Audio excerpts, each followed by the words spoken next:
ताई माँ, चाची माँ, जियत रहा बेटा। आशीर्वाद दी। आज से हम दोबारा ऑफिस ज्वाइन कर रहल बानी। ये तो तू बहुत अच्छा काम कर रहल बाड़ू बेटा। बेटा, हमने के आशीर्वाद का हमेशा तोहरा साथे बा। हम प्रार्थना करब कि तू अपन मायका और ससुराल दोनों के जिम्मेदारी अच्छा से निभावा। हम पूरा कोशिश करब दोनों घर के जिम्मेदारी निभावे के। विहान, हमके ऑफिस तक ड्रॉप कर देबा प्लीज। अभी तक चिड़ल बा, बुरा लग रहल बा। सॉरी बेटा। ना ना चाची माँ, इट्स ओके। विहान के तो आदत बा छोटा मोटा बात पे गुस्सा करे के। एंग्री बर्ड बा आपके बेटा। और तू खड़ूस।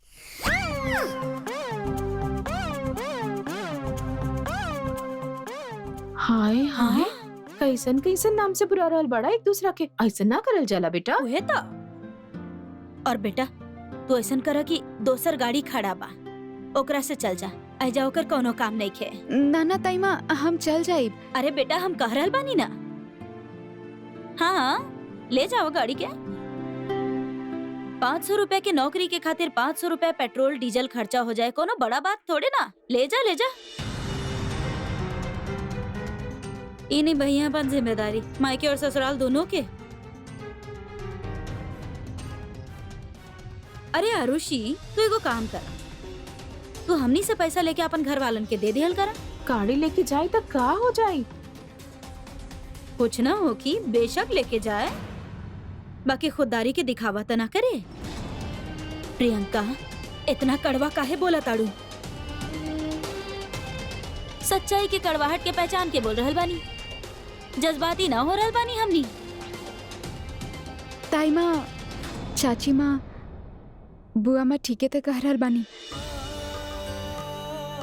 वैसे भी हमके तो आदत बा, हम बस से चल जाइब। ऐसे पहले भी तो ऐसे ही ट्रैवल करत रहनी। हम चलत बानी। बाय। चलत बानी बुआ माँ। Have a good day.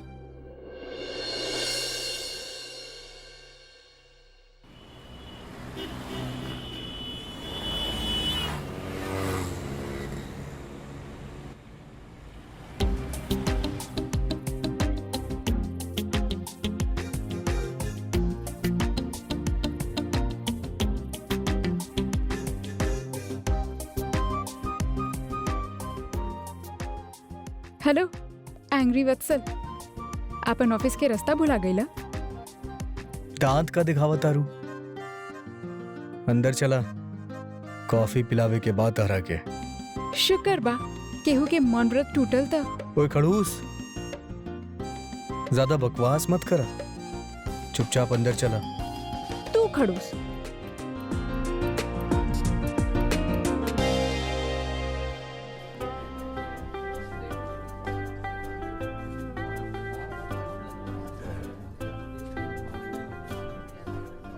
It's okay, sorry बोले की जरूरत नहीं खे।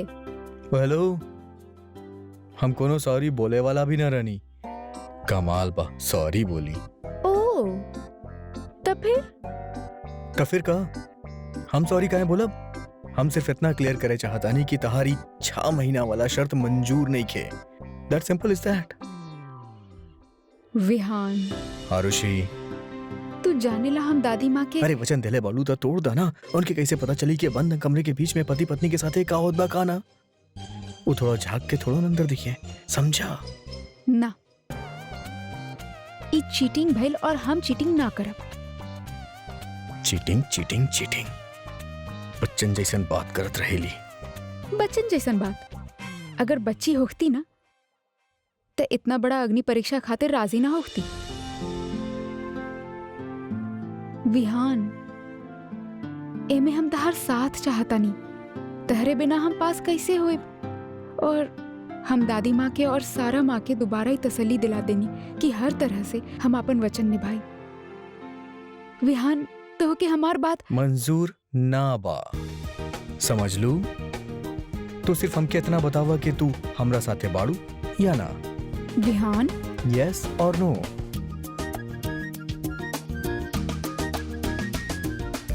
नो।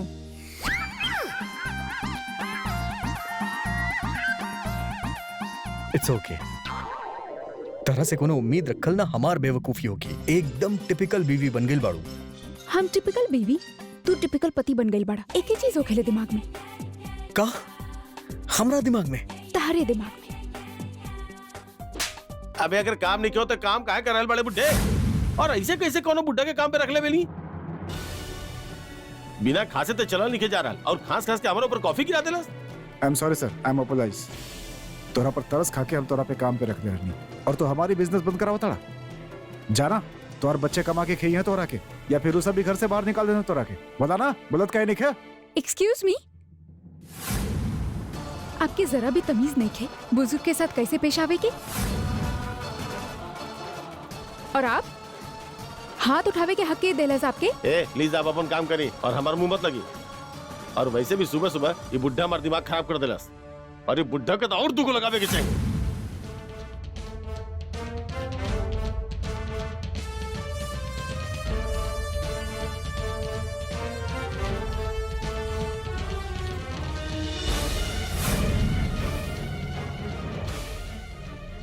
ई तोर दादाजी की उम्र के बाड़े।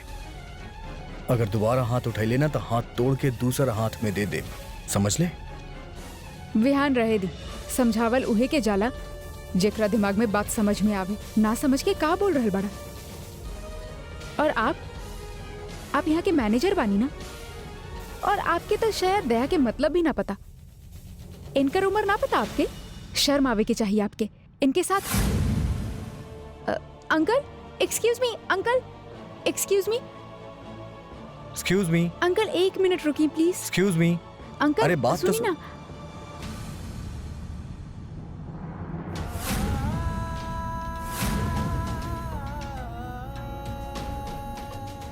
दादू,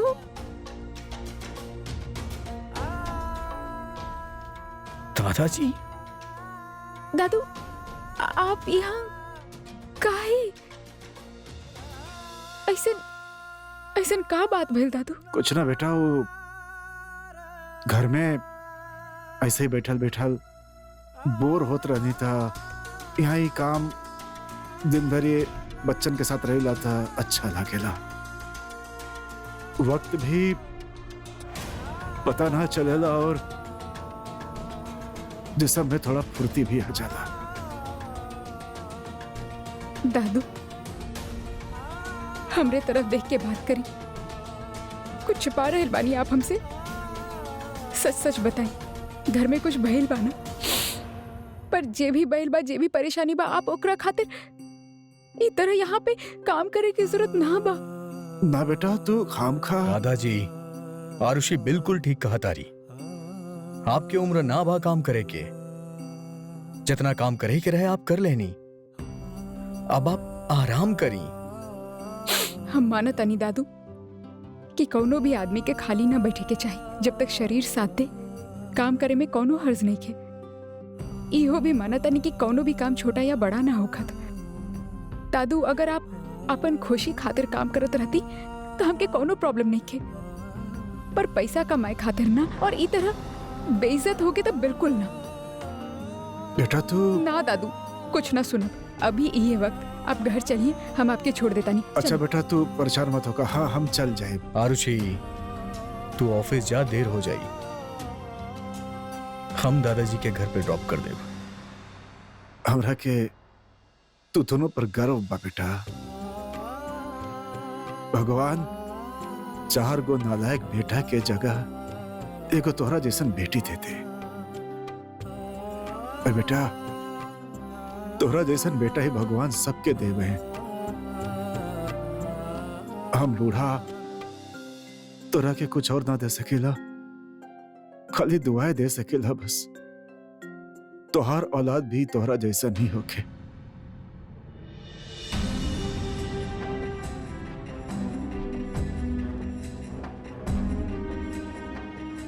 चलिए दादाजी, हम अभी भी तोहरा माफ ना कैले बानी।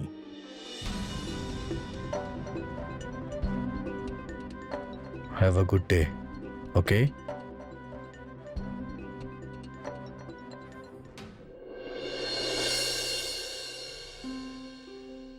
ये आप अखबार में का ढूंढ रहल बानी? अरे तोर बेटी के तो कोनो भरोसा बा ना कि कब नौकरी पे जाई, कब ओकरा के तनख्वाह मिली, कब वो अपन पैसा देई।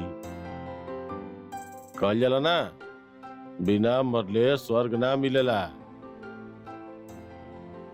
नौकरी ढूंढ रहल बानी। पेपर में वो आवेला ना इश्तिहार, उहे कोशिश कर रहल बानी।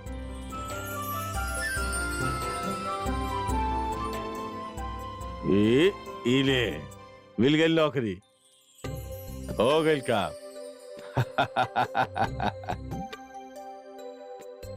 हाँ, वाह भाई वाह वाह। का भइल माँ?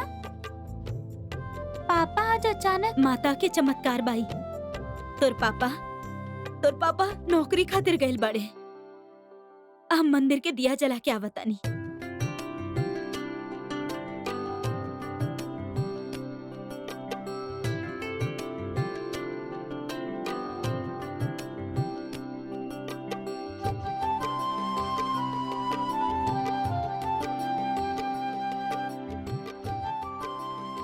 आशीर्वाद बनल रहे, सद्बुद्धि बनल रहे इनकर।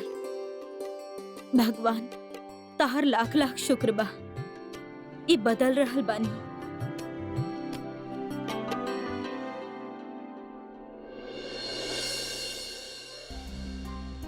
सो आई होप ताहर ससुराल में अब सब कुछ ठीक हो गई होगी। बिल्कुल परफेक्ट। बहुत लकी बाड़ू यार तू। इतना केयरिंग हस्बैंड, इतना अच्छा घर परिवार। हाय, क्यों की नजर ना लगे। थैंक यू रोजी। हम बहुत दिन बाद आयल बानी ना ऑफिस।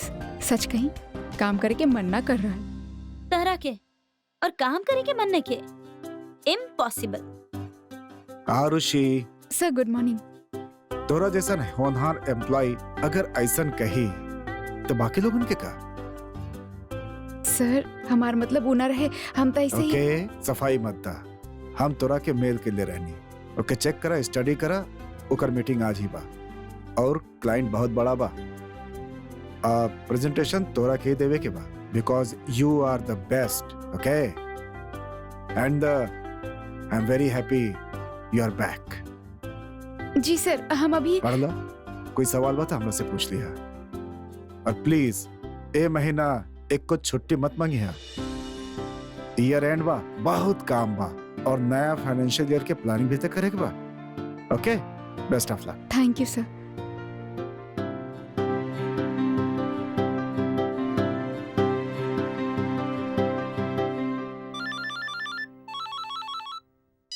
हेलो आरुषि, तू फौरन घर चलावा। हमनी के पंडित जी आ रहल बाड़े। पंडित जी? हाँ, देहरादून वाला पंडित जी। ई घर के गुरु जी। ई घर में जितना भी खुशहाली बना उनके वजह से बा। और वो स्पेशली विहान की बीवी के आशीर्वाद देवे आ रहल बाड़े। उनका पास वक्त बहुत कम बा, ऐसे आइया आशीर्वाद दी और निकल जाइए। तू फौरन घर आ जा। बुआ माँ, हम अभी कैसे आ सके नहीं? हम अभी आज से ही ज्वाइन कैले बानी और ईयर एंडिंग बाना तो बहुत काम बा। और अभी बॉस हमके कह के गए बानी कि हम ना कहले रनी तरह से नौकरी करे खातिर। हम गुरुजी से का कही? सॉरी गुरुजी, हमनी के घर के बहू के पास तो वक्त नहीं खे। वो तो बहुत बिजी बाड़ी। आपके आशीर्वाद खातिर भी टाइम नहीं खे ओकरा पास। का बस ये बेइज्जती करावे खातिर बाकी रह गल रहे। तू चाहत अड़ू कि गुरुजी ये घर में कबो ना आए? ना बुआ माँ, हम ऐसे ना करल। हम तो बस करल बानी की जौन हम करल बानी उ कर। फौरन घर चला बा। हेलो, अब का करी हम? रोजी, हमके अभी ये वक्त घर जाए के होगी। हमार घर पे देहरादून से एगो गुरुजी आयल बानी और हमार वहाँ होकर बहुत जरूरी बा। का बकवास करल बाड़ू आरुषि? भूल गलू तोरा आज मीटिंग में जाए के बा बॉस के साथ। हो जाई, सब हो जाई। सुन ना, वो मेल पढ़ के तू हमके अपडेट कर दा। हम बस जल्दी से जाके वापस आ जाए। अब बॉस कुछ पूछे तो प्लीज संभाल लिया। हम जल्दी आ जाए तो के फोन करब। बाय रोजी, आई जस्ट बी बैक। घर की जिम्मेदारी के कोनो ख्याल ही नहीं के। बहस चाहे जितना करवा ले, काम मत करवावा। ससुराल की इज्जत के ख्याल ही नहीं के। बस बाहर जाके बहाना चाहिए। लेकिन दी ये लड़की आई, भगवान जाने कहा करी कहा ना, ओकरा ही पता।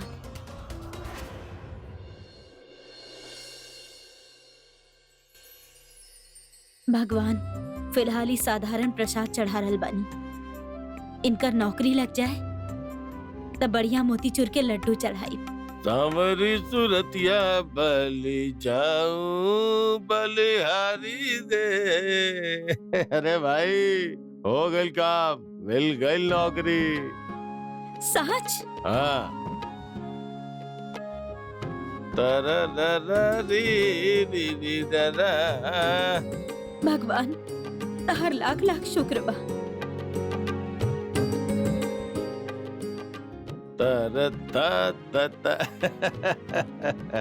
ली मुंह मीठा अरे कर। ली का पूरा द लावा। कैसन बा नौकरी? अच्छा बा? बहुत अच्छा बा।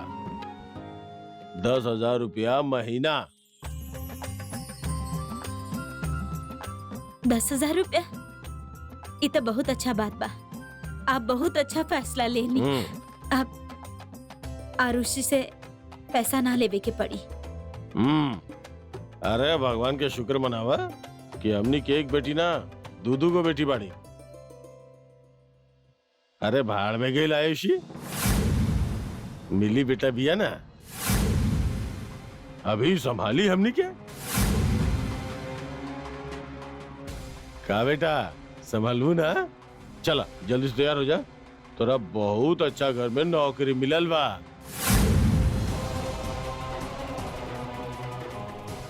का आप मिली से काम करवाए? और क्या, तू का सोच रहे रहलू कि हम केहू के घर जाके नौकर बनब और नौकरी करब? अरे किस्मत वाली बियाई, बहुत बड़ा घर मिलल बा। 24 घंटा खातिर उनकर नौकरानी चाहिए, योजे रही, खाई पी खेली ऐश करी। और क्या, आप 12 साल के अपन बच्ची से केहू के घर में काम करवाई? क्या है तू एकरा से काम ना करवावी लू? अरे काम तो काम होखेला ना भाई, यहाँ काम करे या वहाँ काम करे, बात तो एक ही बा। अरे यहाँ काम करे ले तो तू ओकरा 2 रोटी देवे लू, और वहाँ काम करी तो 4 रोटी मिली, और साथ में 10,000 रुपया महीना मिली। अरे करे के ही का बाइक रखे, उनका एगो छोट सा बच्चा बा, ओकर देखभाल करे के बा बस। और देख हम जवान दे दिले बानी, जल्दी से अपन कपड़ा तैयार करे। चल बेटा चल चल जल्दी कर। मिली कहीं ना जाई, एकर पढ़े लिखे के दिन बा। देख तू ये मामला में बीच में मत आओ, समझ गेलू ना। ओ हमार बेटी ही है, ये हमारा अधिकार बा कि हम ओकर साथे का करी, ओकरा कहाँ ले जाई, कैसे काम करवाई, समझ गेलू ना। ए मिली चल जल्दी जाके अपन कपड़ा पैक कर। सुन लो ना तू। ना पापा, हमरा नौकरी ना करे के बा। ना करे के बा, हम वचन दे के आइल बानी, चलेगा बड़ी जल्दी कर। ई कहीं ना जाई। अरे ये का करल बानी आप? हमार बात सुनी।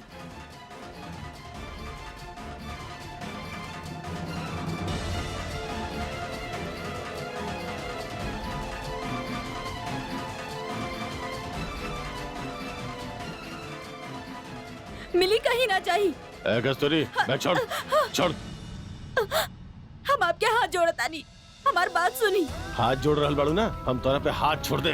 हट पीछे हट हट।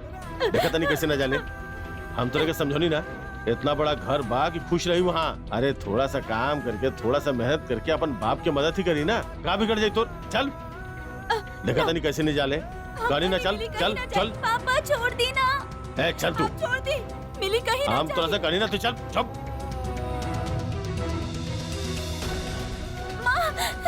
सुनी तो माँ, रुक। देख हम थोड़ा सा करा बनी, छोड़ करा।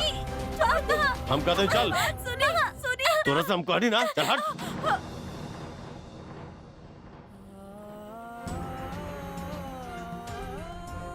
हमार ए, बात सुनी। होने होने हमार बात ए, सुनी। हम सुन लेनी तोर बात। चल हट, तू बाहर चल चल। रुक जाई बैठ बैठ बैठ अंदर बैठ। छोड़ दी। चल भैया सीधा चल। छोड़ दो, मैं छोड़ दी। अरे बेटा कुछ ना होगी, चल चल चल। क्यों रोकी उनका के? छोड़ दी।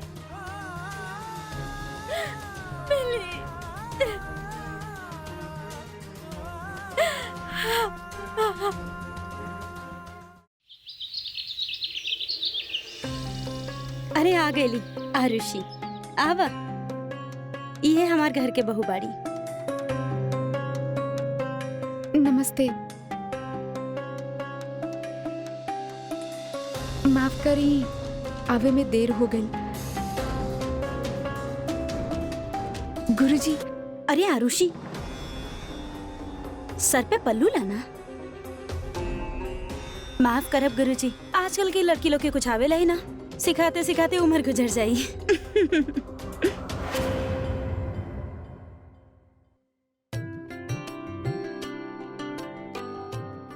खुश रह बेटा, सौभाग्यवती भव। तू दोनों के जोड़ी सदैव बनल रहे।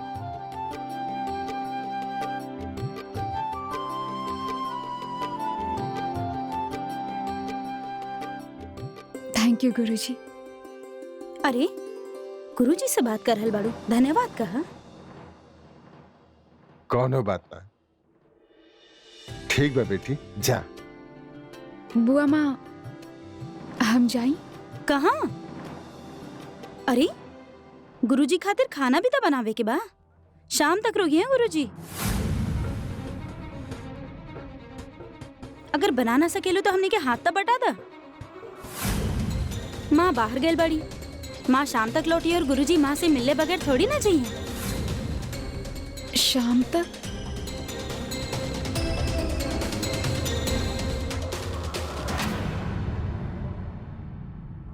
The number you have called is currently not reachable. Please try again later. काहे उठाई हो तो हार फोन? कस्तूरी, तुकरा के छोड़ काहे ना देती? रोज रोज के नाटक से तोरा छुटकारा मिल जाई और तोर बच्चा भी सुखी हो जाई है। और दूसरा वो तोर नालायक गिरीश, ओकर भी कौनो पता ना कहाँ निकल गए अपन दोस्तन के साथ। हम का करी? अब केहू हमरा के बताए कहाँ जाई, केकरा से कही? तू ना आरुषि के ही फोन कर। ना ना, आरुषि के कैसे कर सकेनी? यहाँ तो हर रोज एगो नया बखेड़ा खड़ा हो जाला।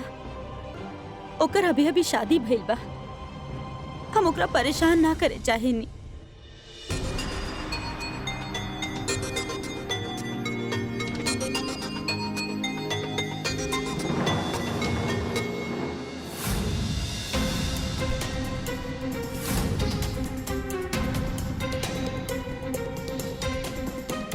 माँ, रोहत कहाँ है बानी?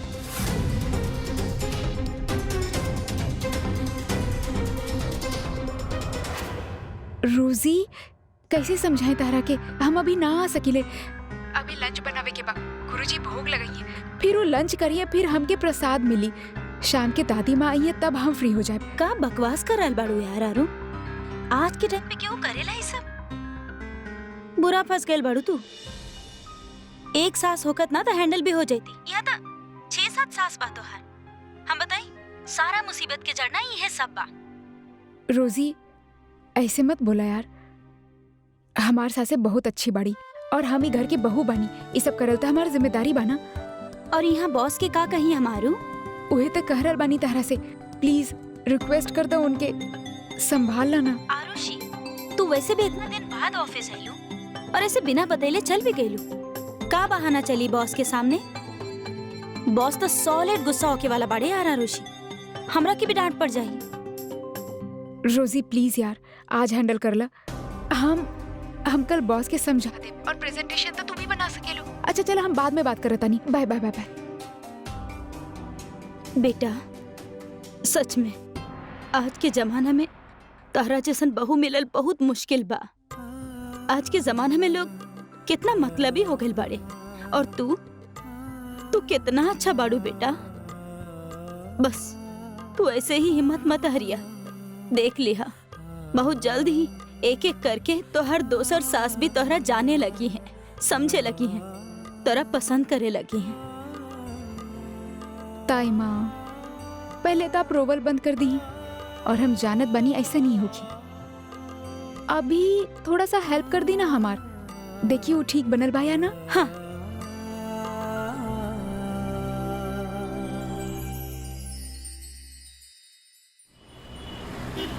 अब साहब जी देखिए, बड़ा नाजुक से पलल बिया हमार बेटी, छोट बिया, बहुत प्यारी बिया।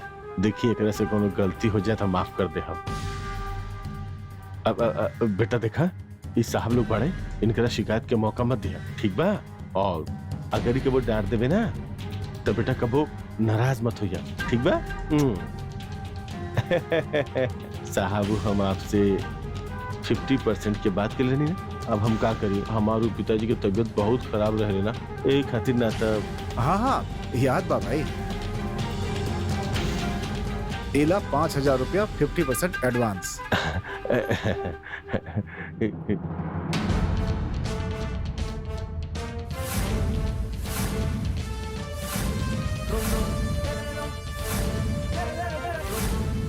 अरे का कर रहे बानी आप? हमनी के मिली कहूँ काम ना करी। अरे नाना कैसे ना जाई, आप क्या हो खेली? शर्म आवेला हमके कि आप हमार ससुर बानी। एगो बाप हो के आप ऐसन कर सकेली, लेकिन एकर जीजा हो के हम ऐसन कबो ना होके दे। कैसे ना होके दे? हमार बेटी बिया, हम पाल पोस के बड़ा केले बानी, हम हमार हक बकरा पे हम चाहे जे भी करी। आप आगे काम करी। अब मेम साहब एकरा के अंदर लेके जाई, हम देखता नहीं। आप पीछे हटी। खबरदार अगर जो एकरा हाथ भी लगाई नहीं, वरना का कर बाप? अब पुलिस के बुलाई, अरेस्ट करवाई बाप के, और साथ में आप दोनों के भी अरेस्ट करवाई। छोट बच्ची से काम करवावेली शर्म ना आवेला आपके? और ई मत समझ लिया, ई ना तो केहू और से काम करवाई, केहू और के रख लेब। हम नजर रखा बाप पे, अगर कोनो भी बच्ची घर में आयल ना काम करे तो आप दोनों के अरेस्ट करवाई। आप जाने ली ना कानूनन जुर्म बाई। अगर मेड चाहता नहीं तो कोनो लीगल एजेंसी के कांटेक्ट करी ना, बहुत सारा एजेंसीज बा यहाँ पे। आप लोग तो एडुकेटेड लागेली, सब बेबानी तो वही तरह बिहेव करी ना। वी प्रॉमिस, हमनी एजेंसी में ही कांटेक्ट करब। अरे हमनी तो आदमी के चक्कर में आ गई नहीं, बताना कैसन बाबा, तोरा जैसन बाप तो पूरा दिल्ली में ना हो की। चलो आपसे तो हम बाद में निपटब।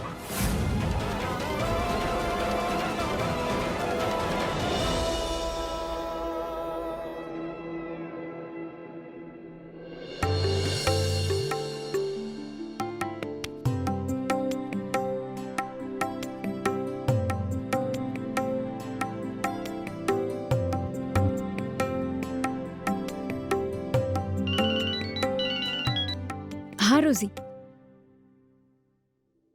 सर हम नायक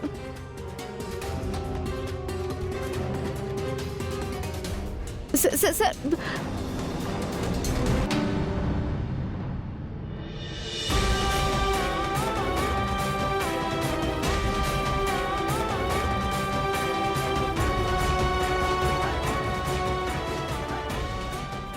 का हो गए? ये वहां कहा जा रहल बाड़ी?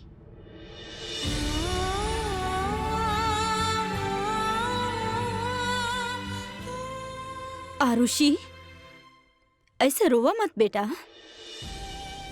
घर गृहस्थी चलावे में ये सब तो होखेला, तारा खातिर सब नया बा। बाकी बेटा एगो बात बतावा, कवन ससुराल में एकदम मायके जैसन होखेले? मन छोटा मत करा बेटा, आज चाहे जैसन भी होखे, बाकी आवे वाला कल उम्मीद के एगो नया किरण होखी। ई सोचा और आंसू पोंछला।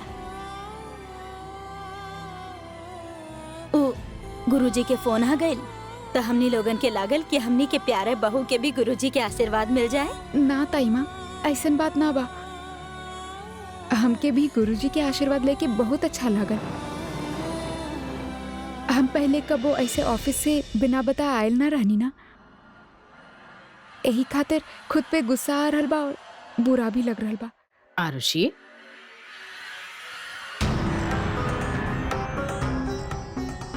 माँ आ गईली, माँ आ गईली।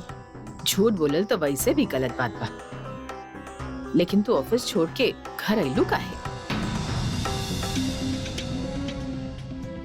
ओ माँ, गुरुजी आयल बाड़े तो। हाँ तो गुरुजी तक शाम तक रुके वाला रहले। ये ऑफिस से आप ही जाते उनके जाए तक। वैसे तोरा के घर बुलाइलस के? छोड़ी ना दादी माँ, अच्छा भइल ना हम आ गई नी, हमके गुरुजी के आशीर्वाद भी मिल गए। गीता, तू बता हमके आरुषि के बुलवलस?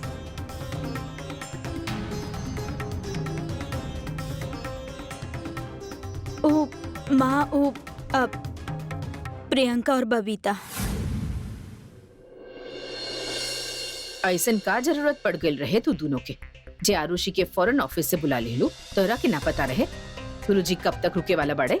ओ गुरुजी घर के बहू के बारे में पूछ ली था, और अगर नाराज हो जाते तो हम यही से। वैसे गुरुजी के बुलवले के रखा? अरे माँ, कल हवन करे के बाना। भाभी मन्नत रख ले रहली कि विहान ठीक हो जाए तो वो हवन करी है। एकर मतलब गुरुजी कल तक रहे वाला पड़े यहाँ। आरुषि ऑफिस गई रहे, कौनो घर छोड़ के ना गई रहे। शाम तक वापस आ जा, मिल ले गुरुजी से।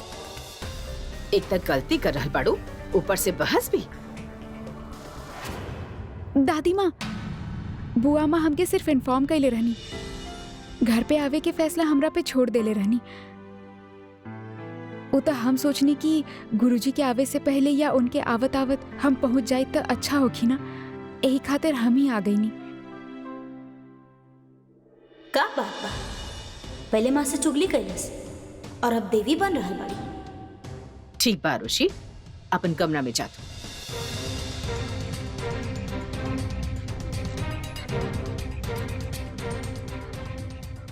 देख लू तू दोनों ओकरा साथ गलत कइलू, फिर भी वो तोहार तरफदारी करके गई। हमने कुछ गलत ना कही। विहान के सेहत खातिर हवन हो रहल बा, ओकर में ओकर पत्नी के होकल तो जरूरी बा ना। थोड़ा जल्दी बुला लेनी तो ओमे का गलती कहनी? का बात बा माँ? ओ दिन आरुषि अपन कमरा में ऐसन का कह देलस जे आजकल आप ओकर तरफदारी करत रहे नी? ई बदतमीजी ना करिहा हमरा साथ। तू हमरा पे इल्जाम लगा रहल बाड़ू कि हम अपन बहू के साथ दे रहल बानी। हम सिर्फ सच के साथ दे रहल बानी। जमाना के साथ बदलल सीखा प्रियंका, और कल हवन में आरुषि के साथ केहू जबरदस्ती ना करी। अगर वो अपन पति के साथ बैठे चाही तो बैठी, वरना ना। जबरदस्ती करे के कौनो लाभ ना होत, क्योंकि कौनो फल ना मिलत। हम गुरुजी से मिल के आवत बानी।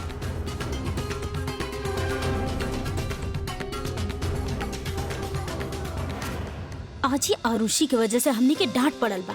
अरे ऐसन का पट्टी बांध देले बा आरुषि माँ के आँख पे जे आरुषि की कमी माँ के दिखेला ही ना। ए बात के पता था तब चली जब दोबारा आरुषि के गलती पर माँ पर्दा डली है। अगर ऐसन बा तो दी हमें कुछ करतानी, हम कुछ ऐसन करतानी कि माँ के सामने ओकर सारा गलती निकल जाए। फिर देखिए हम माँ कैसे डांटे ली ओकरा के। हाँ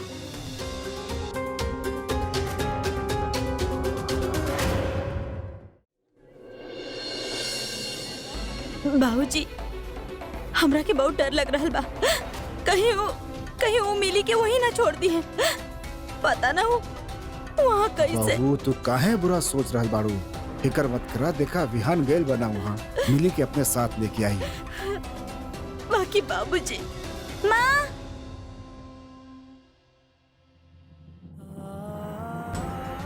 मिली माँ आपके पता बा पापा तो हमरा के पैसा लेके वो लोगन के हवाले ही कर दे ले रहे, लेकिन विहान जीजू टाइम पे पहुँच गए ले और वो हमरा के बचा ले ले।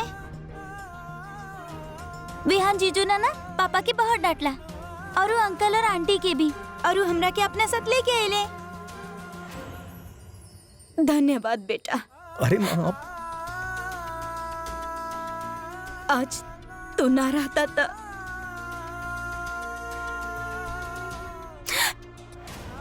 हमने तो तोरा से माफी मांगे के काबिल भी नहीं की, सिवाय तकलीफ और दुख के। तारा मिलल ही काबाई घर से। ई कैसन बात करत आनी आप माँ, फिर से एक पल में पराया कर देनी। हमार आरुषि भी हमके यह घर से मिलल बाड़ी। हमार जिंदगी, हमार खुशी सब यह घर के वजह से बा। और अब आप एक बात समझ लें, आपके हमके जौन भी देवे के रहे आप दे दे ली। अब हमार बारी बा। बेटा कहे ली ना आप हमरा के। जीजू, काश हमार पापा भी आपके जैसन रहते।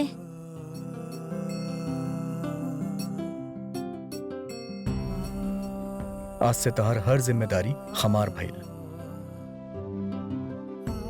और आज के बाद पापा जी कुछ भी कहें या करें, आप फौरन हमके इत्तला करिया। और तू अपना मन से सारा डर निकाल दा, ओके? तारा के वो कुछ ना करी और कहूं ना भेजी, सिर्फ अपन पढ़ाई पे ध्यान दा। बस पापा जी अगर तोरा के आज के बाद कुछ भी करें तो तू हमके इन्फॉर्म करिया। हमार नंबर बहाना तोहरा पास। हमेशा मुस्कुराहट रहिया।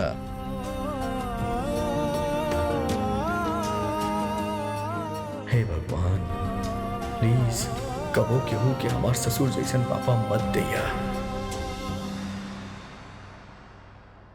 अच्छा माँ, दादाजी अब हम चलता नहीं। अपन ख्याल रखिया, पढ़ाई में ध्यान दैया। चलता नहीं। झुमत जलत आवत रे के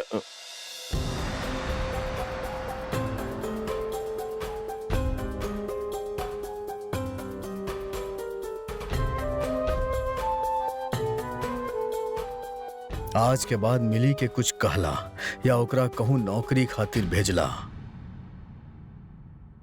तो हमरा से बुरा केहू ना होई।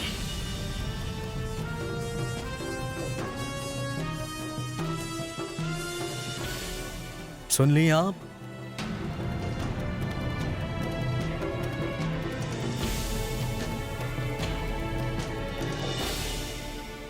आवाज बढ़ेगे हमार बिटिया, हम कुछ भी करी ओकरा के ले जाई, कुछ भी करी। अब हट तो हट, हमार घर के देखे चलल बा। अरे अपन घर के देख ना तू। चुप हो जाई। अब हाथ छोड़ो तो मार डाल रहा। हम क्यों छोड़ब ना, हम तो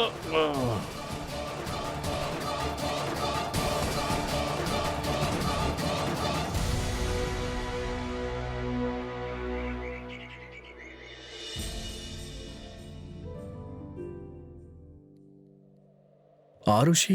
विहान, आरुषि, ए, तू रोवत काहे बाड़ू? का हो गइल? माँ के फोन आयल रहे, वो हमके सब कुछ बता देले। विहान, अगर आज तू ना होता ना तो पापा मिली के केहू के घर की नौकरानी बना देती। Thank you Vihan, thank you so much. Relax, it's okay, relax. एमे थैंक यू बोले की कोनो जरूरत नहीं है आरुषि। हमरा होत भइल ऐसन हो सकेला? हम जॉब ना छोड़ सकत विहान, हमार फैमिली पूरा तरह से हमरा पे डिपेंडेंट बा। अरे बाबा, इट्स ओके, तारा के जॉब छोड़े खातिर कालस। तू करा ना जॉब, इट्स ऑल गुड। तू बहुत अच्छा बड़ा विहान, बहुत बहुत अच्छा। Thank you for everything. वो तो हम जाना था नहीं। वैसे ही रोवत रोवत थैंक यू बोले के बजाय एगो किस ही दे दे तू। का सिर्फ वन ट्रैक में चलेला तार माइंड। अच्छा, वैसे अगर तू सामने रहबू तो ऐसे ही होई ना।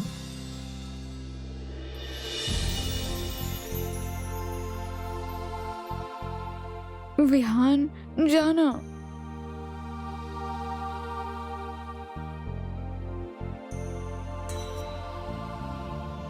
विहान,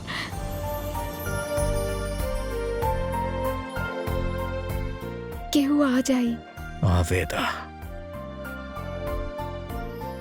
केहू देख ली देखे था।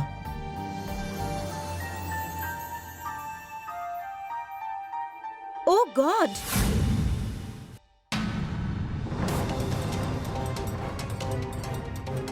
कम से कम दरवाजा तो बंद कर ले रोक तू। हमार जगह अगर तोहार दादी सास रहती, शौक रह जाती तोहारी बेशर्मी देख के। ख्याल रखल करा। खैर, हमें बतावे आल रहनी कि हवन रखल गइल बा विहान के ठीक होके के खुशी में। गुरुजी ही हवन करी हैं, मेहमानन के भी बुलेले बानी। पूछे चाहत रहनी कि तू कल घर पे ही रहबो ना?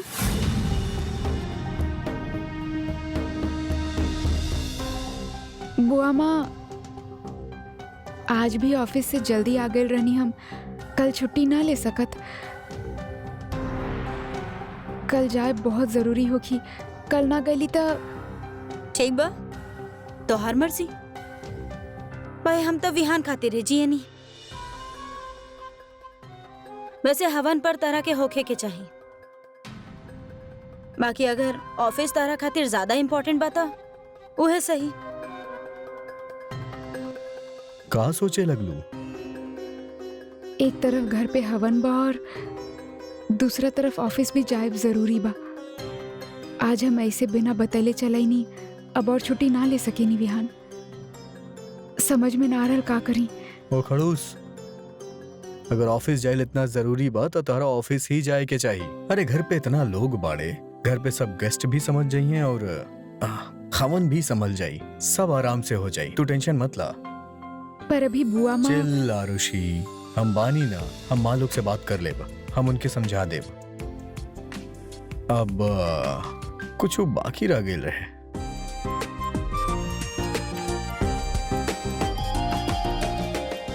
मिनी,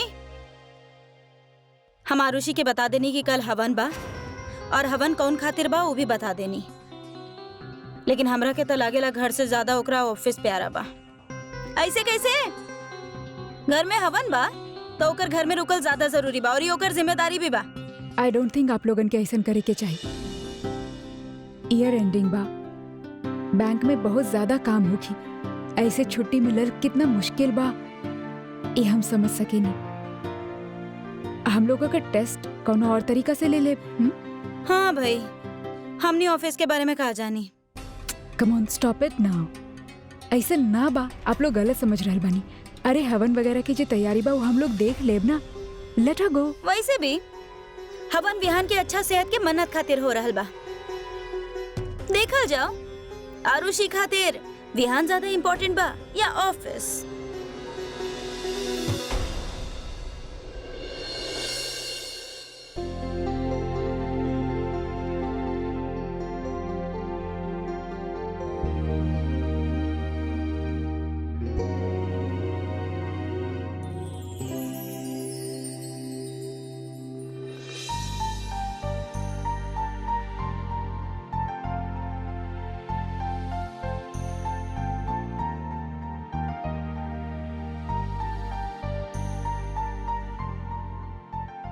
विहान दे दो ओकरा। का ए चाही लाना, लाला विहान लाना, अरे ला दे दो। विहान प्लीज। एगो किस दा और ले जा। विहान, विहान देखा, प्लीज तंग मत करना, दे देना। तू का कर रहा बड़ा?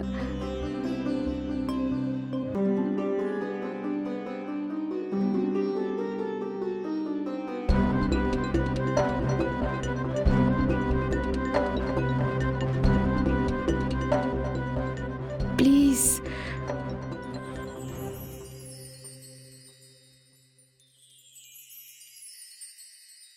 खड़ूस, इट्स ओके। ये पास आवे के फीलिंग ही ना रहल हमरा में। तू खुश रहा, आबाद रहा, अकेले निभावा अपन वचन।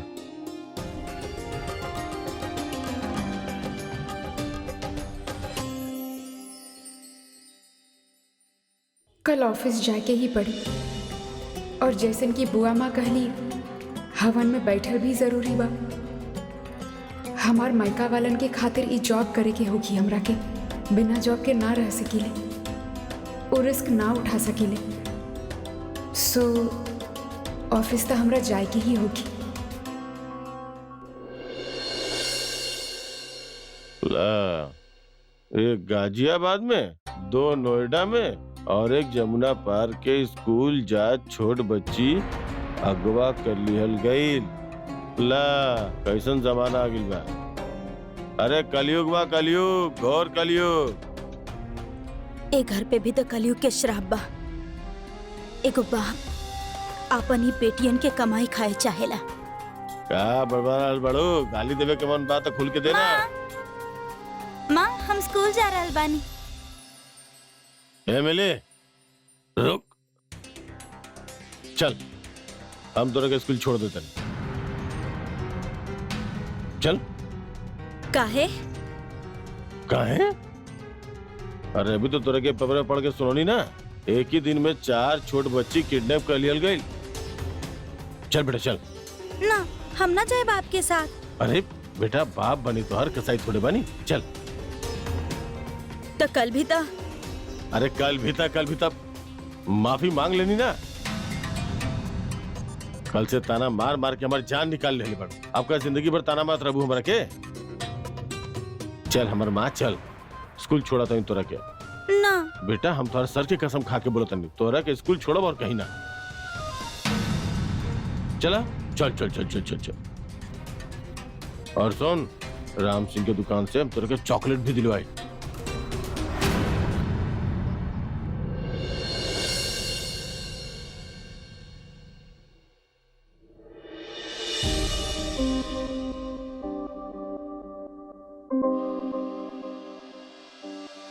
गुरुजी, हवन में घर के बहू के होखल इतना जरूरी तो नहीं है ना? अवश्य ही बहू पूजा में बैठी। ये कैसन सवाल कर रहल बानी आप? अरे गुरुजी, दीता एक खातिर कह रहल बाड़ी काहे कि हमनी के बहू खातिर हवन से ज्यादा ना ऑफिस जाए जरूरी बा। अब दी एकरा जाए के बाद तो जाए था ना। गुरुजी के कह देले बानी मेहमान आ जाइए तो उनका के भी यही कहब हमनी। हाँ हाँ, हमनी के तो इन्फॉर्म करे के रहे से कर देनी, ताकि बाद में माँ से डांट ना पड़े कि इतना जरूरी बात बतैलू भी ना। प्रियंका, जिम्मेदारी सिखावल ना चाले, खुद महसूस करे के पड़ेला। और केहू पे कोनो जबरदस्ती करे के जरूरत नहीं खेबा। हम तो कहत बानी कि उम्मीद करल भी छोड़ दा।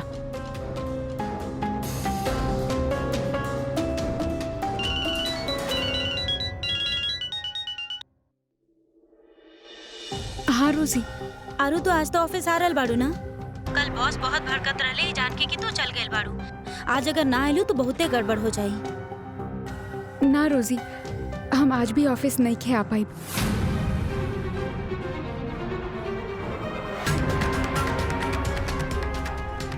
अरे तू पागल हो गइल बाड़ू का आरुषि?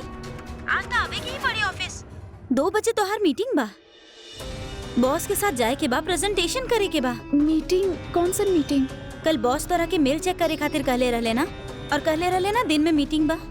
जब तू ना आइलू ना तब पहले तो बॉस बहुत भड़कले और फिर बाद में मीटिंग ही कैंसिल कर देले। ई कह के कि प्रेजेंटेशन तहरा के देले रहले ताकि तू ओकरा पढ़ के और बेटर कर सकबो। रोजी रोजी देखा, हमार आयल नाम आज घर में हवन और पूजा बा और हमरा के यहाँ के सारा तैयारी करे के बा। समझल कर रोजी, अभी नया नया शादी भइल बा और हम ही घर के बहू बानी। ये हमार जिम्मेदारी बा। अच्छा सुनो, ठीक बा, एगो काम कर सकेलो? हाँ। बॉस के साथ हम चल जाता नहीं मीटिंग अटेंड करे खातिर। तो कोनो भी तरीका से 2 बजे से पहले प्रेजेंटेशन रेडी करके भेज दा। डिटेल्स तो बा ना तेरा पास मेल में? ओके डन। हम तारा के मेल कर दे। चलो ठीक बा, हम ज्यादा बात ना कर पाई। बाय।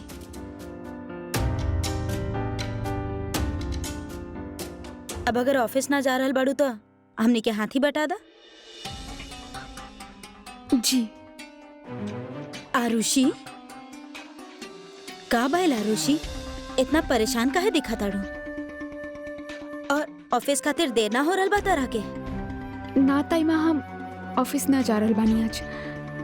हमार बात हो गइल बा। आज एक बहुत जरूरी प्रेजेंटेशन बनावे के बा हमरे के, जे 2 बजे से पहले मेल करे के बा। एक बहुत इम्पोर्टेंट मीटिंग बा और ओकरा में वो प्रेजेंटेशन दिखायल जाई। हाँ, तब प्रेजेंटेशन खातिर तैयारी कर ला ना।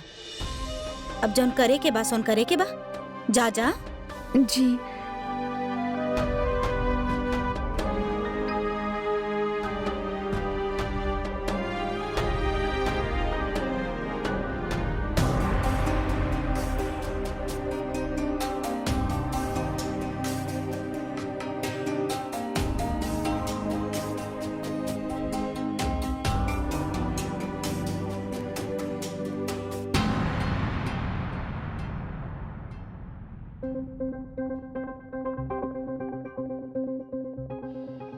तो ऑफिस ना जा रहल बाड़ू कि एजे ऑफिस खोल रहल बाड़ू?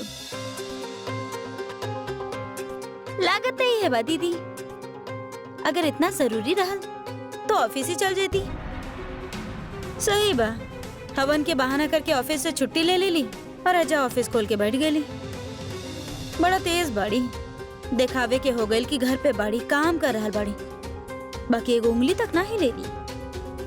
कौनो ना दीदी, देखा जा ना माँ एकरा डांटेली की ना? माँ काहे डांटी बबीता? जब वो अपन दोनों काम अच्छा तरह से निभाई तो माँ काहे डांटी? अरे ऐसे कैसे? अहिजा बैठ के ऑफिस के और घर के काम कैसे कर ली?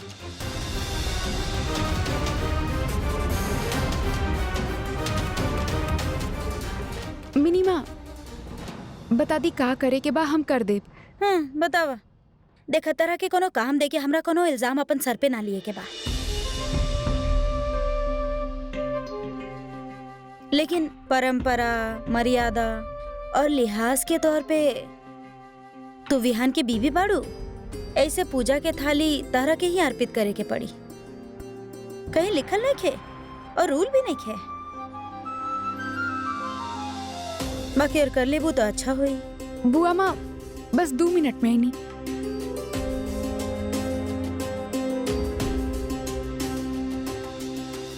हम खूब समझे नहीं, अपना आपके स्मार्ट बहू साबित करे चाहेली ना। इतना आसान थोड़ी ना बा।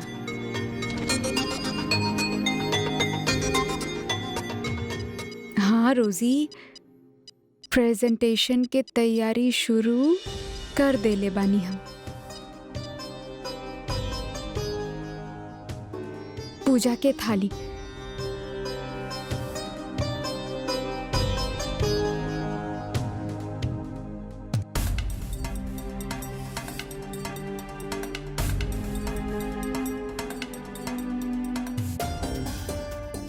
घी।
थैंक यू, बचा लेला तू।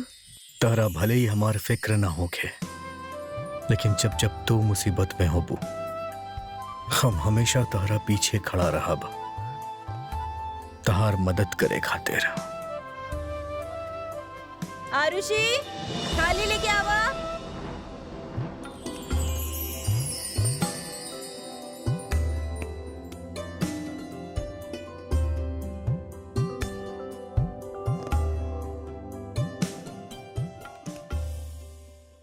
अरे तू अभी तक ऑफिस काहे ना गेलू? हम घर पे ही ऑफिस के काम कर रहल बानी आज। मतलब अरे ऑफिस के काम जरूरी रहे तो ऑफिस जाके चाहत रहे ना, हमनी के बात तब हिल रहे। हाँ, पर यहाँ हवन के इतना सारा काम बा, हम अगर दोनों बैलेंस ना कर पारी तो फेल हो जाए। यू नो व्हाट, ये चैलेंज तोरा हमरा से पूछ के लेवे चाहत रहे आरुषि। तू देखा तारू ना कितना मुश्किल में फंस गेल बाड़ू। हाँ, पर हम अब बतावा का करे के बा, हम तोहार हेल्प कर देता नहीं दो हमरा के। नाना रहे दा हम कर लेब। अरे हम करा था नहीं ना तोहार हेल्प। विहान,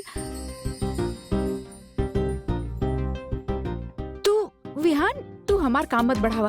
अरे तू हमार इतना हेल्प करता, बस कौनो हेल्प मत करा, हटा यहाँ से। अच्छा, वेरी फनी खड़ूस, करे दा हमरा के। आउच, लग गइल ना, दिखावा के कहले रहे का बहन। का? अरे हम तो टेस्ट करा था नहीं। वेरी फनी। अच्छा बा, खड़ूस वतला अपन काम करा। विहान, अरे दाना आरुषि, हम करा था नहीं। अरे हम कर देब ना, तू दाना आरुषि। अच्छा, अब तो किचन में भी काम करे लागल बा। अच्छा लागल कि तू अपन बीवी के मदद कर रहल बा। इतना साल में तो अपन माँ की कब मदद ना कैला। अरे माँ, हम तो बस ऐसे ही। छोड़ा, जाके हवन के खातिर तैयार हो जा। जा। जी माँ।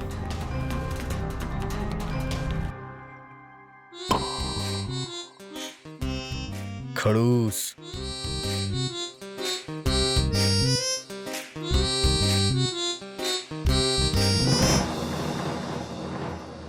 देखिए भैया, जैसे ही महीना के पैसा आ जाई हम आपके पूरा बिल दे दे। देखा कस्तूरी बहन, ऐसा नइखे कि भरोसा नइखे आप पर। पुराना जान पहचान बा आप लोगन से। आरुषि रहते पैसा आपके टाइम पर आ जात रहे। अब और कितना इंतजार करी हम? हमरा भी अपन घर चलावे के पड़ेला।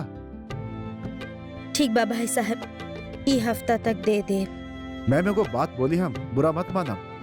जब इतना बड़ा प्रॉब्लम बा तो प्रहलाद भाई के कहे ना कथी कि कुछ काम धंधा करे हो, बस सारा दिन शराब पी के घर में पड़े रहे। ज्ञान के पुजारी, तोर बाप के पियनी हम का चुगली कर रहल बड़े? बोल।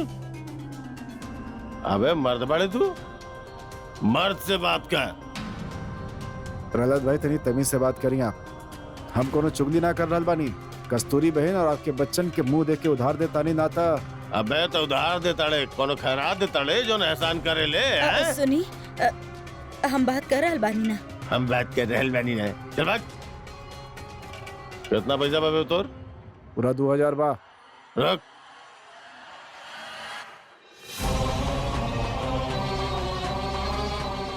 ये ले, पकड़। अबे उधर का देख रहे बड़े? उधर बदरवाजा। चल। कहाँ से आयल आपके पास पैसा? के देला सी पैसा? चिल्ला मत। बोलत काहे नहीं किया? हम कुछ पूछ रहल बानी, बोलत काहे नहीं की? अरे एकरा में चिल्लाए वाला कौन सा बात बा? मिली? मिली कहाँ बाड़ी? जवाब काहे न देता नहीं? कहाँ बाड़ी मिली? काबिल बहू, बाबूजी इनका से पूछी कि इतना सारा पैसा इनका पास कहाँ से आयल? पूछी इनका से, कहाँ खेले बाड़ी? बाबूजी मिली के छोड़े स्कूल गए रहले। हाँ? कहाँ बाड़ी मिली? कहाँ बाड़ी हमार बच्ची? बोला प्रहलाद, कहाँ बाड़ी मिली?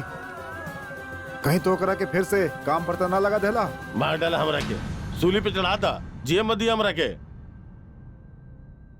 शर्म ना आवेला तू लोगन के इस तरह के इल्जाम लगावत हमारा पे? नहीं आवेला। अब बतावा इतना सारा पैसा कहाँ से आयल तोरा पास? हमरा के बतावा, ये कहाँ बाप? झूठा कसम कहले रहनी सवेरे आप। अपन दोनों बेटी के जिंदगी बर्बाद कर देले बानी आप। आरुषि अपन ससुराल में परेशान पड़ी था आपके वजह से। और अब मिली पता न कहाँ कहाँ छोड़ल बानी ओकरा के। तू चुप कहाँ है बाड़ा? बतावा कहाँ बाड़ी मिली?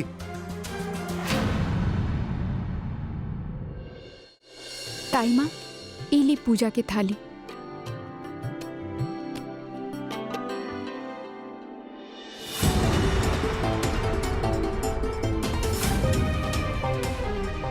कहीं बच्चा हमारा प्रेजेंटेशन डिलीट तो ना कर देले।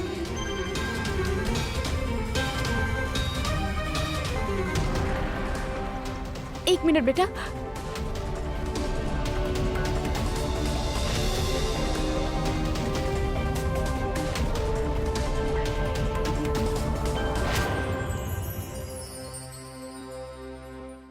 आरुषि, तू यहाँ बैठ के का कर रहे बाड़ू?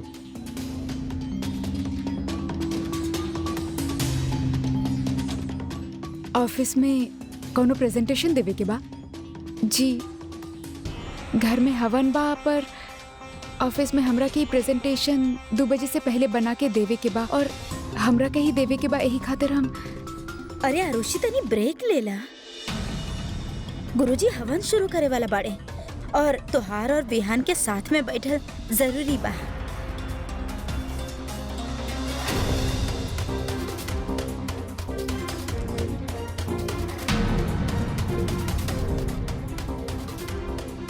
चला आजा जी। बेटा लैपटॉप के हाथ मत लगा वहाँ, वहाँ जाके खेला।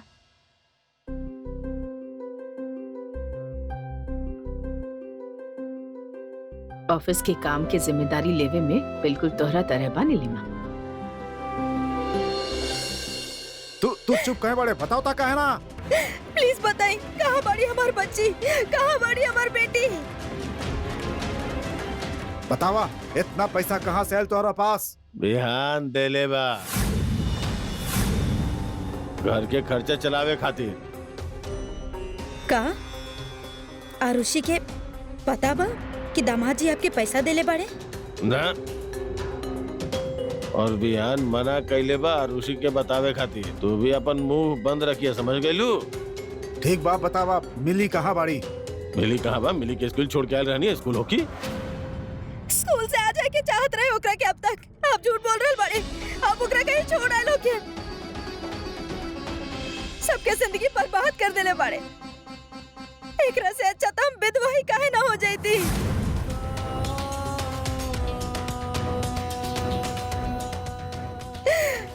कहाँ बाड़ी हमार मिली? तोरा हमरा पे इतना भी यकीन नहीं कर रहल?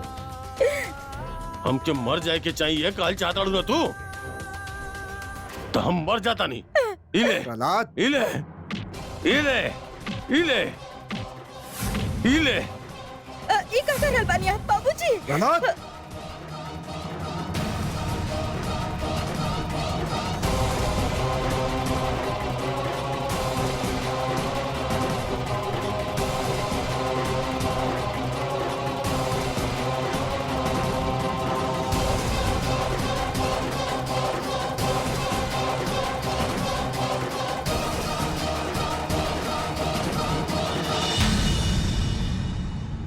ओम सूर्याय नमः स्वाहा। ओम स्वस्ति न इंद्रो वृद्धशर्वा स्वस्ति न पूषा विश्ववेदा स्वस्तिताक्षरियो अरिष्टनेमि स्वस्ति नो बृहस्पति दीर्घदातु ब्रह्मांगारीति प्रांतकारी भानु शशि भूमि सुतो बुधश्च गुरुश्च शुक्र शनि राहु केतु सर्वे ग्रहा शांतिकरा भवन्तु।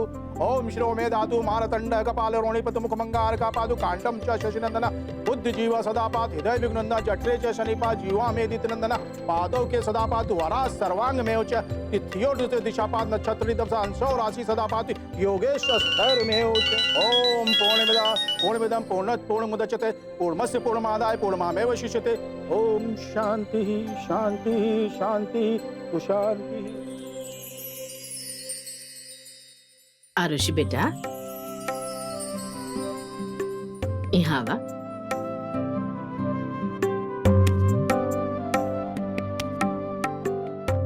जी आज तो हर नेक बनेला।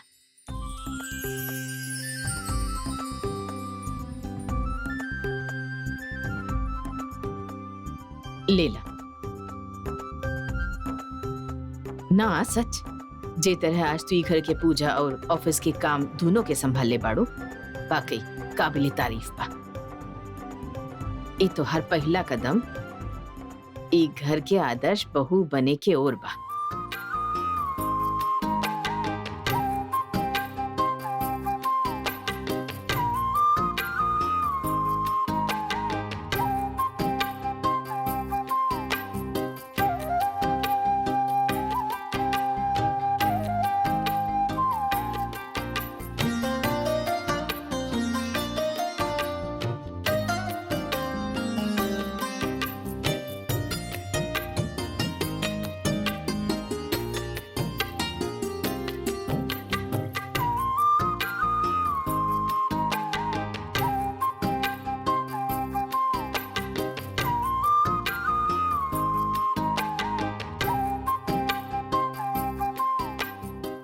खुश रहा।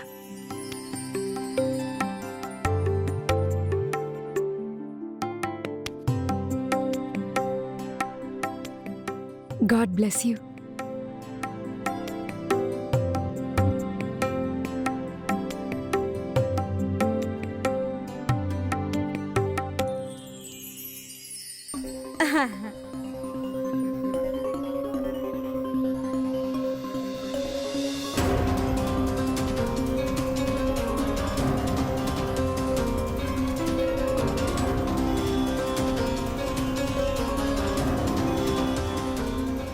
आरुषि, जी मानने की तू बहुत जिम्मेदार बाड़ू, लेकिन थोड़ा देर खातिर तक काम बंद कर दा। पूजा पूरा हो जाई तब कर ली है। आबा जी जी।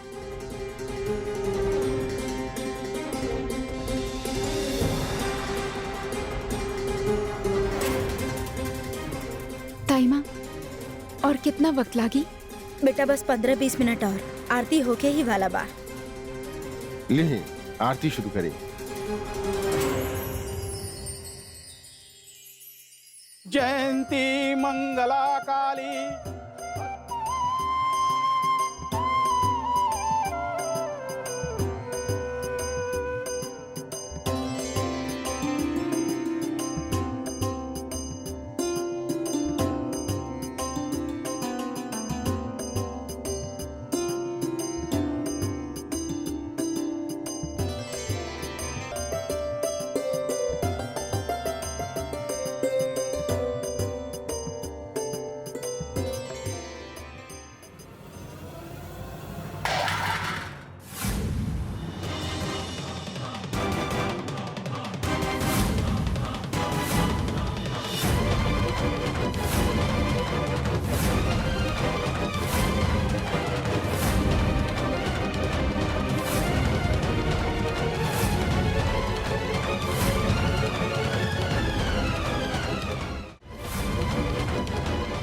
पूजा के थाली गिरा दे लू।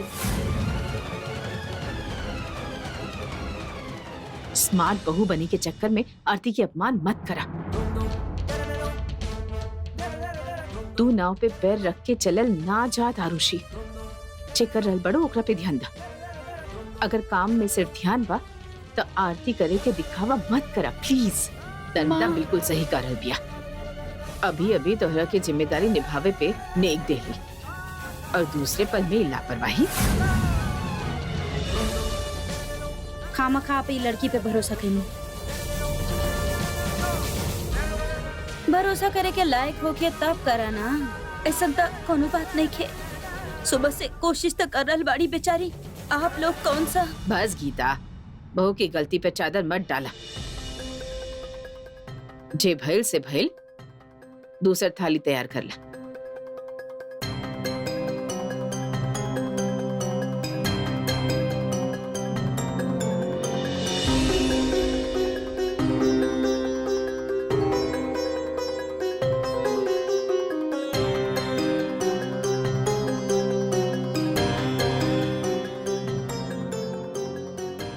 जयंती मंगला।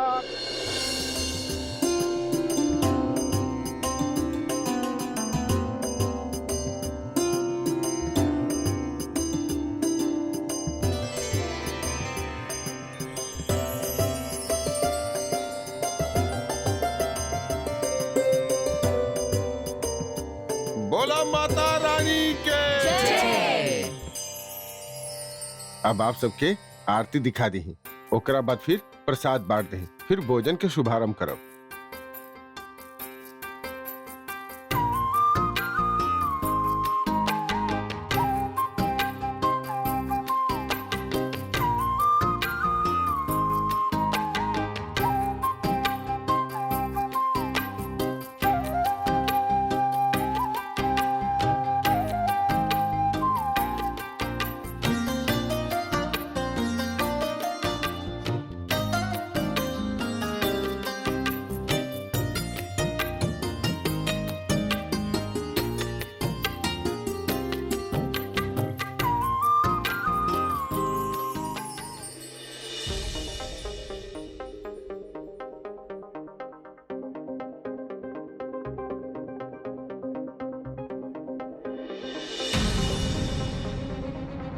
अरे आरुषि, अब तो खाना परोसे आ रहल बाड़ू की ना? ऐसे ही पूछ रहल बानी। अब ऑफिस के काम करे के ही बात अंदर बैठ के भी कर सकेलू। ऐजा बैठ के इज्जत आवे की का जरूरत बा कि दुनिया भर के काम सिर्फ इहे कैली?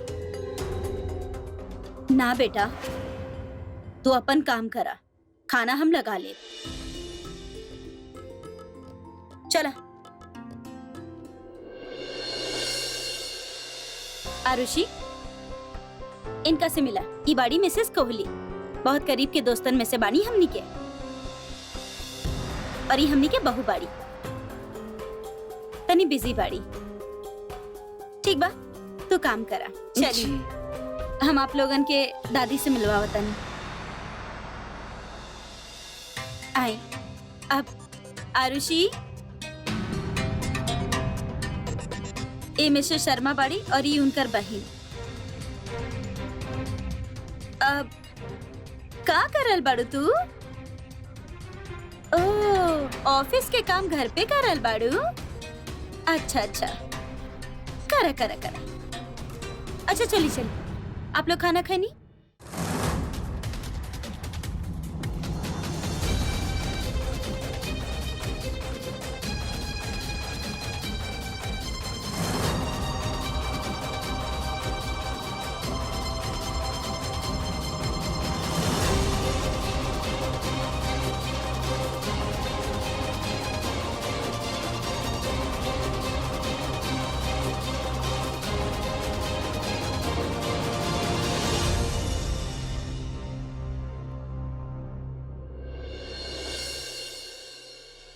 इनका जल्दी से हॉस्पिटल ले चलिए। फौजी, फौजी था। माँ, का भइल पापा के? पापा, पापा मिली हमार बेटा कहाँ चल गए रहलू? तू ठीक था बाड़ू? तेरा कुछ भइल था ना? हम बिल्कुल ठीक बानी, बस स्कूल में देर हो गए रहे। मिली मिली, जा डॉक्टर के बुला लावा। वो नुक्कड़ पर डॉक्टर गुप्ता बड़ा, उनके ही बुला लावा, जा जल्दी। हाँ हाँ फौजी, फोन दी। हाँ आरुषि के फोन करा था नहीं। इला प्रहलाद,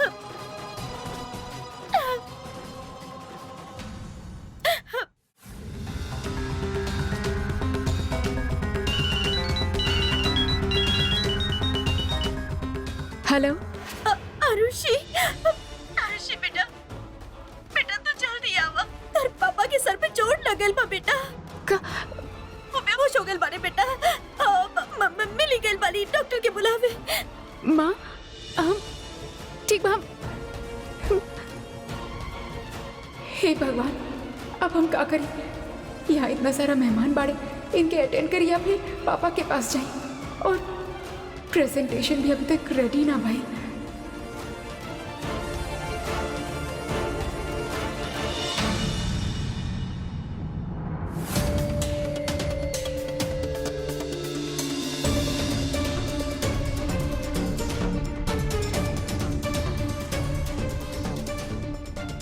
आरुषि, विहान, का हो गई? तू टेंशन में काहे बाड़ू? घर से फोन आयल रहे, पापा के सर पे चोट लागल बा और बेहोश हो गल बाड़े। समझ में ना आ रही। ओके ओके, रिलैक्स रिलैक्स। तू एक काम करा, तू यहाँ सब कुछ हैंडल करा, हम फौरन तुम्हारा घर जाता नहीं। ना Vihan, Arushi, I handle everything there. तू काहे चिंता करत आरू? ना आरुषि, हम वहाँ जाके सब कुछ देख लेब। तहार परिवार भी अब हमार परिवार बा। तू चिंता मत कर, हम तोरा फोन करब, ओके? तू ऑफिस के काम खत्म करा और यहाँ माँ के हेल्प कर दिया, ओके? हमके फोन करियो, के फोन करब आरुषि, रिलैक्स।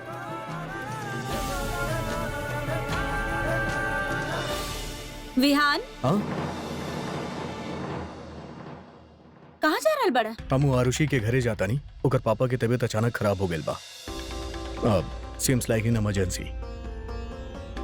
तो आरुषि ना जा रहल बड़ी तोहरा साथे? मेनी माँ वहाँ पे अपन जिम्मेदारी संभाला तारी, हम वहाँ जाके अपन जिम्मेदारी संभाल ले। ओकर परिवार भी तो हमार भेल ना, हमार भी तो कुछ रिस्पॉन्सिबिलिटीज बा। हम निकला था नहीं, कहूँ देर ना हो जाए, ओके? ई बा हमनी के बेटा, ई बा हमनी के परवरिश, जे अपन ससुराल खातिर कैसे भागते हुए चल गई। काश सबके ऐसा जीवन साथी मिले। छोड़ा ना दीदी, का फायदा बा पुराना बात याद करके? का करी, जब केहू पति पत्नी के अच्छा रिश्ता के देखे नहीं तो लागत है कि काश हमरा भी एगो अच्छा पति मिलल रहा, जे हमार खुशी खातिर कुछो भी करे, ना कि अपन खुशी के खातिर हमरा के मार। अपन दोस्तन के सामने हमरा नाचे खातिर कहत, हमार तमाशा बनावत।